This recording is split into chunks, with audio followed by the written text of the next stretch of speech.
அனைவருக்கும் வணக்கம். என்னோட ப்ரெஸ் மீடியா ஃப்ரெண்ட்ஸுக்கு ரொம்ப ரொம்ப நன்றி. நிறைய ட்ராமா நடக்கிற டயத்தில் நீங்கள் இங்கே வந்து இங்கே கூட இருக்கீங்க. Thank you so much. எங்கள் வாழ்க்கையில் எது ஒரு பெரிய ட்ராமாவாக இருக்குது. ஏன்னா இன்னும் 2 நாள் இந்த படம் ரிலீஸ் ஆக போகுது. அதுதான் பக்கு பக்குன்னு நம்ம இருக்கோம். என்னோட டைரக்டர் வந்து இன்னைக்கு ஏற்கனவே அவர் பேசுனது கேட்டிருக்கீங்க. எவ்வளோ ஆர்வத்தோடு பேசுகிறார், எவ்வளோ இன்ஃபர்மேஷனோட பேசுகிறார் அப்படின்ட்டு. ஆனால் வெற்றி வேலையில் பேசுகிற பேச்சு இன்றைக்கே பேசிட்டார் அவர். ஸோ அதனால் நான் அந்த நன்றிங்கிறது தான் அந்த அப்புறம் தான் சொல்ல போகிறேன். ஏன்னா எனக்கு நல்ல ஞாபகம் இருக்குது. என் முதல் படம் முடிச்சப்புறம் மணி சார் கிட்ட போய் நான் ஒரு நல்ல இமெயில், அப்போ தான் இமெயில் புதுசாக வந்துருச்சு, அவருக்கு நான் இமெயில் எழுதினேன். இந்த படம் பெரிய ஹிட் ஆகிடுச்சு, எல்லோரும் நல்ல பேர் புகழெலாம் கிடச்சிருச்சு. ஸோ மனசில் இருக்கிறதெல்லாம் அப்படியே ஒப்பி எழுதி 2-3 பேஜுக்கு 2-3 சைடுக்கெல்லாம் அந்த இமெயில் அனுப்பிச்சு ரொம்ப நன்றிங்க. ஒரு பெரிய ப்ரொடியூசரில் கூட தான் மகனுக்கு இந்த மாதிரி ஒரு இன்ட்ரடக்ஷன் கொடுக்க முடியாது அப்படின்னு நிறைய விஷயங்கள் எழுதினேன். மணி சார் வந்து தான் படத்தில் வர வசனங்கள் மாதிரி 2 லைன் நான் பதில் சொன்னார். அவர் ஒன்றுனா தேவையில்லாத உன்னோட கிராட்டிடியூட் எல்லாருக்கும் சொல்லிட்டு தெரியாத, நான் உனக்காக எந்த உபாவமும் பண்ணல, என் படத்துக்கு என்ன நல்லதோ அதான் நான் செஞ்சேன், அதே மாதிரி நீ படம் பண்ணும்போது அப்படி தான் செய்வேன் அப்படின்னு நம்பர் 2 இமெயில் நிறுத்திட்டாரு. ஸோ நானும் அதே மாதிரி இப்போ என்னோட நண்பர்களுக்கு இந்த டீமில் இருக்கிற யாருக்குமே நன்றி சொல்ல போகுது இல்லைங்க. அது நான் வெற்றி வேலைக்காக நான் வெயிட் பண்ணிட்டு இருக்கேன்னு நான் விக்ரம் வேதா டயத்தை கூட சொல்லியிருக்கேன். அதை நான் இப்போ அந்த மாதிரி ஒரு வாய்ப்பு கிடைக்குங்கிற நம்பிக்கையில் எல்லார்ட்டையும் தைரியமாக நான் நன்றி சொல்ல போவதில்லை. ஆனால் சில பேருக்கு நன்றி சொல்லி ஆகணும். ஜிடி நாயுடுங்கிற ஒரு படம் பண்ணுறதுக்கு முன்னாடி நம்ம என் வாழ்க்கையில் சில ரியல் லைஃப் கேரக்டர்ஸ் அமைஞ்சிருக்காங்க. எனக்கே தெரியாமல், தெரிஞ்சோ தெரியாமலோ நிறைய பேர். ரங்தே பசந்தி பண்ணும்போது ஸ்குவாட்ரனில் ரஜய் ராத்தோட, அதுவும் ஒரு ரியல் கேரக்டர் பேஸ் பண்ணி தான் இருந்துச்சு. குருங்கிற படம் பண்ணும்போது என்னோட கதாபாத்திரம் அது ஒரு ரியல் லைஃப் கேரக்டர் பேஸ் பண்ணி இருந்துச்சு. அண்ட் ராக்கெட்ரி, அஃப்கோர்ஸ் துரேந்தர், அண்ட் இப்போ ஜிடி நாயுடு. சில கேரக்டர்ஸ் பண்ணும்போது நமக்கு பயம் இருக்காது, ஏன்னா அவங்களாம் based on a true character தான் இருக்கும். ஸோ அதோட படம் ஜெயிச்சிச்சுன்னா நல்லது, ஜெயிக்கலன்னா படத்தை பற்றி தான் எல்லாரும் பேசுவாங்க. ஆனால் ராக்கெட்ரிங்கிற ஒரு படம் பண்ணும்போது ஒரு உண்மையான உயிரோடு இருக்கிற ஒரு மனுஷனோட வாழ்க்கையை பற்றி நம்ம பேசிகிட்டு இருக்கோம். படத்தை நம்ம சரியாக எடுக்கலன்னு வச்சுக்கலாம், ஏற்கனவே இருக்கிற பிரச்சனைக்கு அது அதிகமான ஒரு பிரச்சனை ஆகிறதுக்கு வாய்ப்பு இருக்குது. அதனால் நான் ஏன் நன்றி சொல்ல விரும்புகிறேன்னா, முதல்ல GD Naidu sir, Rajkumar sir, Gopal sir, அந்த ஃபேமிலிக்கு. ஏன்னா இவங்க வந்து எங்களுக்கு வெறும் ஒரு படம் பண்ணுறதுக்கு வாய்ப்பு கொடுக்கல, ஜிடி நாயுடுன்னு ஒரு கதாபாத்திரத்தை பற்றி உலகத்துக்கு சொல்கிறதுக்கு ஒரு வாய்ப்பு கொடுத்துருக்காங்க. அது நம்ம கரெக்டாக பொறுப்போடு எடுத்துகிட்டு போய் சொன்னாதான் அவரை பற்றியான நல்ல விஷயங்கள் மக்களுக்கு தெரியும். அந்த படத்தை நம்ம சொதப்பிட்டோன்னா அது வந்து பாதிக்கக்கூடிய லெவலில் இருக்கும். அதை நான் இப்போவே சொல்லிடுறேன். அதனால் அந்த பயத்துலையும் அந்த மரியாதையோடையும் தான் எல்லாருமே இந்த படத்தில் வேலை செஞ்சுருக்காங்க. ஏன்னா we cannot afford to be wrong or inaccurate about such an impossibly unbelievable character like G.D. Naidu. So we took that very seriously. Sir, thank you very much for trusting us with the reputation of this man, and I hope that we do justice by him.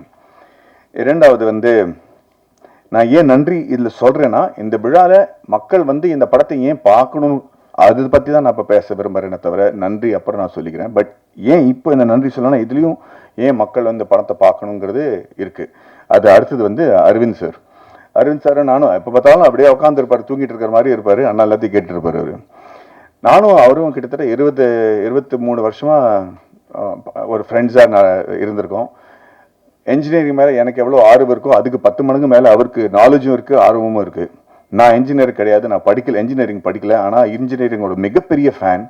அதனால் எனக்கு என்னோட எக்ஸைட்மெண்ட்டுக்கு வந்து ஒரு துணையாக இருந்தது வந்து Aravind sir தான்.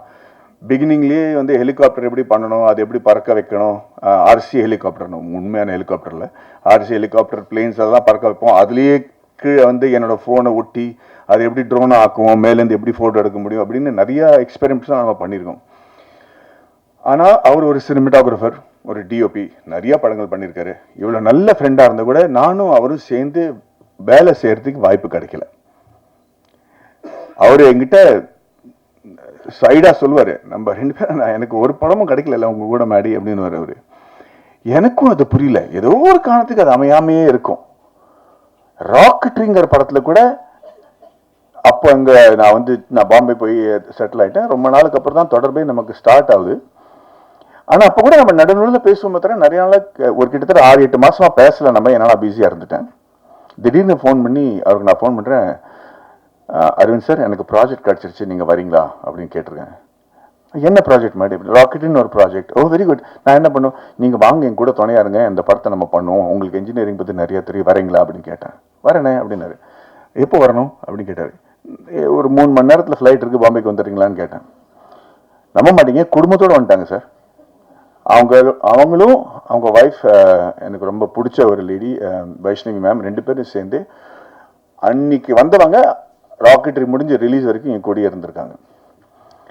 ஏன் சொல்ல வரேன்னா, இவர் இந்த சப்ஜெக்ட் என்கிட்ட கொண்டு வரும்போது எனக்கு இதில் ஒரு பயங்கரமான தத்துவம் இருக்கும் அப்படின்னு புரிஞ்சிருச்சு. ஏன்னா லேஸில் கொண்டு வர மாட்டார். அப்படி கொண்டு இந்த இன்ஜினியரிங்கோட ஆள். எனக்கு ஜிடி நாயுடு பற்றி தெரியாதுங்க. எனக்கு தெரிஞ்சதெல்லாம் கவுண்டமணி சார் ஒருத்தரை பெரிய ஜிடி நாயுடு திட்டுறது தான் தெரியுமே தவிர, அவர் என்ன பெரிய சயின்டிஸ்டா அப்படின்னு கேள்விப்பட்டிருக்கேன். அதுக்கு மேலே எனக்கு அவரை பற்றி தெரியாது. அதுவே ஒரு பயங்கர குற்றுணர்ச்சியோட தான் நான் இப்போ ஃபீல் பண்ணுறேன். ஏன்னா அரவிந்த் சார் இந்த ஆளை பற்றி சொல்லும்போது எனக்கு நான் ரொம்ப பிரமிச்சு போயிட்டேன். சரி, இவரை பற்றி ஏன் மக்களுக்கு தெரியல அப்படிங்கிறது. இந்த படத்தோட நோக்கமே ஜிடி நாயுடுன்னு ஒரு ஆளை பற்றி நம்ம தமிழ் சிலபஸில் ஒரு சாப்டர் இருக்கணுங்கிற போராட்டம் தான் நம்ம அதித்தி பாலனோட போராட்டம். அந்த படத்தில் சாப்டர் இல்லைன்னு நான் கேள்விப்பட்டேன். அது எனக்கு ரொம்ப தப்பாக தோணுச்சுங்க. அண்ட் அதுக்கப்புறம் இந்த கதை எப்படி நடந்துச்சு, யார் என்ன பண்ணாங்கன்னு ஏற்கனவே எல்லாரும் பேசியிருக்கிறாங்க. பட் அதுக்கு என்ன the root cause of me getting involved with this project எப்படின்னா, எனக்கு ஒரு பாம்பு புல் மாதிரி பிடிச்சா விட்டு மாட்டேன். ஸோ இது வச்சா கொடுமை சர்ச்சா மாட்டேன் லெவலுக்கு போயிடுவேன். அதுதான் இந்த படத்தில் எனக்கு நடந்துச்சு. ஏன்னா அந்த கதை கேட்ட உடனே ரியலைஸ், இந்த ஆளை பற்றி ஏன் மக்களுக்கு தெரியல, ஏன் நம்ம இந்த மாதிரி ஒரு மிகப்பெரிய மேதையை நம்ம பொத்தி வச்சிருக்கோம், யாருக்குமே ஒன்றும் தெரியாது. சத்யராஜ் சார் சொன்ன மாதிரி வெளிநாட்டில் போய் ஒரு சின்ன பாறாங்கல்லுக்கு ஏதாவது ஒரு டிஸ்கிரிப்ஷன் கொடுத்து அதை ஒரு டூரிஸ்ட் அட்ராக்ஷன் ஆக்கி வச்சு கொண்டாடிடுவாங்க ஒரு கிராமத்தில். நம்ம போயிருக்கோம் நிறைய வாட்டி பார்த்து, என்னடா இல்லை இந்த மாதிரி நம்ம நாட்டில் மூளைக்கு மேலே இருக்குது, இது இப்படி பெரிய டூரிஸ்ட் அட்ராக்ஷனாக பண்ணி வச்சுருக்காங்களே நம்ம நிறைய வாட்டி யோசிப்போம். ஆனால் இந்த மாதிரி ஆளுங்க நம்ம கிட்ட இருக்காங்க, அவங்கள பற்றி தெரியாமல் இருக்கிறது ரொம்ப பெரிய விஷயம். ஸோ அவரை பற்றி ஏன் தெரியணும்? ஏன்னா இன்னைக்கு நடக்கிற பல விஷயங்கள் அவர் அன்னைக்கே பண்ணிட்டார். ஊபருங்கிற விஷயம் இப்பதான் நமக்கு தெரியும், அது அவரு அன்னைக்கு கிட்டத்தட்ட 80 வருஷம் முன்னாடியே பண்ணிட்டாரு. அந்த மாதிரி பல விஷயங்கள் இந்த படத்துல நீங்க பார்க்க போறீங்க. இதை பத்தி இப்ப நீங்க அப்படி திரும்பி பின்னோக்கி பார்க்கும்போது, இவரை பார்த்து தான் இவங்க கத்துக்கிட்டாங்களா, பில்கேட்ஸ் இவரை பார்த்து தான் கத்துக்கிட்டாரா அப்படிங்கிற ஒரு ஃபீலிங்கே நமக்கு வரும். ஏன்னா அவர் பில்கேட்ஸ் செஞ்ச பல விஷயங்கள் இவர் செஞ்சிருக்காரு. ரெண்டாவது, நானும் கிருஷ்ணகுமார் என்ன முடிவு பண்ணோம்னா, கதையில இது வரைக்கும் அவர் பத்தி ஏற்கனவே தெரிஞ்ச விஷயங்கள்லாம் நம்ம சொல்ல போறது இல்லை. ஏன்னா அவர் பத்தி தெரிஞ்ச இவர் இன்வென்டரா இருக்காரு, இவ்வளவு விஷயங்கள் இன்வென்ட் பண்ணாரு, அதெல்லாம் பெரிய படத்துல ஒரு 10% தான். ஆனா இவர் என்ன மாற்றங்கள் கொண்டு வந்த முயற்சி செஞ்சாரு, அந்த மாற்றங்கள் இஸ் இன்கிரெடிபிளுங்க. ஃபீமேல் எஜுகேஷனாக இருக்கட்டும், எஜுகேஷனல் ரிஃபார்ம்ஸாக இருக்கட்டும், அக்ரிகல்ச்சராக இருக்கட்டும், பாலிடெக்னிக்ங்கிற ஒரு வார்த்தை என்னன்னு இவரால தான் நமக்கு தெரியுது. பாலிட்டிக்கை இன்வென்ட் பண்றதே இவர் தான் ஒரு சுச்சுவேஷன். அப்படி am I right? Factually. So அந்த மாதிரி இருக்கும்போது ஏன் இவரோட கதையை பொத்தி வச்சிருக்காங்கிறத எனக்கு புரியல. அண்ட் தென் முழு கதை கேட்கும் போது நான் மிரண்டுட்டேன். இன்னைக்கு இருக்கிற ஸ்டார்ட் அப்ஸ், இப்போ நிறைய பேர் நம்ம நாட்டில் சின்ன சின்ன லேடிஸ் எல்லாம் ஊர்காய் விற்று அப்பளம் பண்ணி விற்று பல லட்சம் ரூபா மாசத்துக்கு சம்பாதிக்கிறாங்க. Because they started their own enterprise. அது ஸ்டார்ட் பண்ணி ஒரு ப்ராடக்ட் இருக்கிறது மட்டும் இல்லை, அதை எப்படி பாதுகாப்பாக வச்சுக்கிறது, அதோட கம்ப்ளைன்ஸ் என்ன, how do you start the company, how do you do the taxation, how do you do the compliance, quality control, இதெல்லாம் பண்ணி how do you start a bank account, how do you get this money in your account, how do you sell it online, இதெல்லாம் படிக்காதவங்க பண்ணிட்டு இருக்காங்க. And சத்தியமாக சொல்கிறேன், they're earning in lakhs rupees. But அவங்களோட அந்த ஊர்கா செய்கிற திறமைக்கு தவிர இந்த ஆண்டர்பிரினர்ஷிப் எப்படி பாதுகாப்பாக வச்சுக்கணும், எது இந்த கம்பெனி நம்மகிட்ட யாரும் எடுத்துகிட்டு போகக்கூடாது, இந்த மாதிரி பல விஷயங்கள் இருக்கு இல்லையா, அதெல்லாம் அவர் அப்பவே செஞ்சு வச்சிருக்காரு. அண்ட் இன்னைக்கு ஜிடி நாயுடு நம்ம அன்னைக்கே கொண்டாடி இருந்தோம்னு வச்சுங்களேன். அன்னைக்கு முதல்ல வெள்ளைக்காரங்க அவங்கள ஸ்டாப் பண்ணாங்க, அவருக்கு கிடைக்கக்கூடிய மரியாதை கொடுக்கல, அவங்களுக்கு கிடைக்கக்கூடிய அவர் சக்சஸ்ஃபுல் ஆகிறதுக்காக நடுவில் நின்னாங்க. ஆனால் இந்த படத்தோட டேக்லைனே feared by the British and forgotten by his countrymen. ஏன் ஃபியர் பண்ணாங்கிறது கூட நீங்க பார்க்கணும். ஏன்னா என்னைக்கும் அவரு பிரிட்டிஷ்காரன் முன்னாடி தலை குனியவே இல்லை. பிரிட்டிஷ்காரங்க ஜிடி நாயுடு பொறுத்த வரைக்கும் ஜெயிக்கவே முடியலைங்க. கடைசி வரைக்கும் அவங்க நாட்டை விட்டு ஓட்டுற வரைக்கும் அவர் அவங்களால ஜிடி நாயுடுக்கு ஒண்ணுமே செய்ய முடியல. ஆனா அதுக்கப்புறம் வந்த பிரச்சனை தான் இன்னும் வருத்தமாக இருந்துச்சு. நம்ம ஆளுங்களே போட்டு அவரை ஸ்டாப் பண்ணிட்டாங்க. ஏன்னா அவர் இன்னைக்கு நம்ம ஸ்டாப் பண்ணலன்னு வச்சுக்கலாம், Coimbatore would be one of the biggest industrial hubs in the world. அந்த காலத்திலேயே ஒரு மிகப்பெரிய கம்பெனி கோயம்புத்தூருக்கு வந்து இன்னைக்கு கோயம்புத்தூரோட கதையை வேறையா இருந்திருக்கும், இந்தியாவோட கதையை வேறையா இருந்திருக்கும். அந்த காரணத்துக்காக தான் இந்த படம் பார்க்கறது இம்பார்ட்டன்ட்டுங்க. ஸோ ஐ எம் செகண்ட்லி ஒரு ரெண்டாவது நன்றி நான் சத்யராஜ் சார், ஜெயராமன் சார் 2 பேருக்கும் சொல்லணும். பிகாஸ் அவங்க 2 பேரும் மேதைங்க. ஒரு சின்ன குழந்தையோட ஆர்வம் எப்படி இருக்கும் தெரியுமா? ஒரு புதுசாக தான் பார்க்கும்போது, ஒரு ஜூக்கோ சர்க்கஸோ போகும்போது அந்த கண்ணில் ஒரு ஆர்வம் இருக்குல்ல, அதுக்கு மேலே இருக்க ஆர்வத்தோடையும் எனர்ஜியோடையும் செட்டில் வந்து என்றைக்குமே நம்ம எவ்வளோ பெரிய எக்ஸ்பீரியன்ஸ்ட் ஆர்டிஸ்ட்டுங்க அப்படின்னு காட்டாமல் எல்லாருக்கும் ஒரு இடம் கொடுத்து, எந்த சீனில் பக்கத்தில் கம்முன்னு நிற்கணுமோ அந்த சீனில் பக்கத்தில் கம்முன்னு தான் நிற்கிறாங்க. ஒரு இந்த மாதிரி சீனியர் ஆர்டிஸ்ட்டுக்கு அந்த மாதிரி ஒரு மெச்சூரிட்டி பார்த்தோன்னா நம்ம எல்லாருமே செட்டில் புரிஞ்சுக்கிட்டோம். This is the what commitment level means. So உங்கள் வயசில் கூட நான் இந்த மாதிரி கமிட்டடாக இருக்கணுங்கிற ஒரு வேண்டிகளோட நான் உங்களுக்கு நன்றி சொல்றேன் sir. Yes, look at how young he is looking. He's giving a run for the money to all young actors. And கடைசியாக நன்றி சொல்றது ஏன் மறுபடியும் நன்றின்னு சொல்கிறேன், பிகாஸ் இதுக்கு இந்த சினிமாவுக்கு பொறுத்த ஒரு விஷயமா இருக்கு. இஸ் விஜய் அண்ட் வர்கீஸ் மூலம் 2 பேரும் என்னோட ராக்கெட்டில் ப்ரொடியூசராக இருந்தாங்க. இந்த படம் பண்ணும்போது பல வாட்டி எனக்கு வந்து நான் உள்ளே போயிட்டேன்னா வெளியே வர முடியாதுன்னு எனக்கு தெரியும். ஆனால் எனக்கு நம்பிக்கைன்னு ஒன்று கொடுக்கறதுக்கு ஏன் இல்லாமல் இருக்கிறதுக்கு காரணம் என்னென்னா, எனக்கு புரியல ஏன் இந்த ஆளை பற்றி யாருக்கும் தெரியல அப்படிங்கிறது. நான் நிறைய ஆராய்ச்சி பண்ணிட்டு இருந்தேன், அதுக்கு டைம் ஆகிட்டு இருந்துச்சு. அண்ட் நிறைய வாட்டி நான் விஜய் டெசனா Vijay I sure you want to do this film, I sure we want to do this film அப்படின்னு கேட்டிருக்கேன். எனக்கு என் மேலே எவ்வளோ நம்பிக்கை இல்லையோ அதை விட பல மடங்கு அதிக நம்பிக்கை விஜய்க்கு என் மேலே இருந்திருக்கு. அதுக்காக ரொம்ப நன்றி விஜய், தேங்க்யூ மேன். என்னை பற்றி என்னையே வந்து கற்றுக்க வச்சுட்டாரு. ஸோ ஐம் அண்ட் அதுக்கு காரணம், the reason I'm saying is, ஏன் இந்த படம் பண்ணக்கூடாதுன்னு நான் சொல்லிட்டு இருக்கிறதுக்கு காரணமே இதுதான். ஏன்னா ஏதோ ஒரு மனசில் நெடுக்கலாக இருந்துச்சு, ஏன் why is people not talking about him, and I just couldn't find the reason. I just do not know why we didn't celebrate him, and that was making me very insecure. And finally பாட்காஸ்ட்னு சொல்லிட்டு இருப்பார்ல நம்ம இயக்குனர், ஒரு he's become not just my director but a very close family மாதிரி.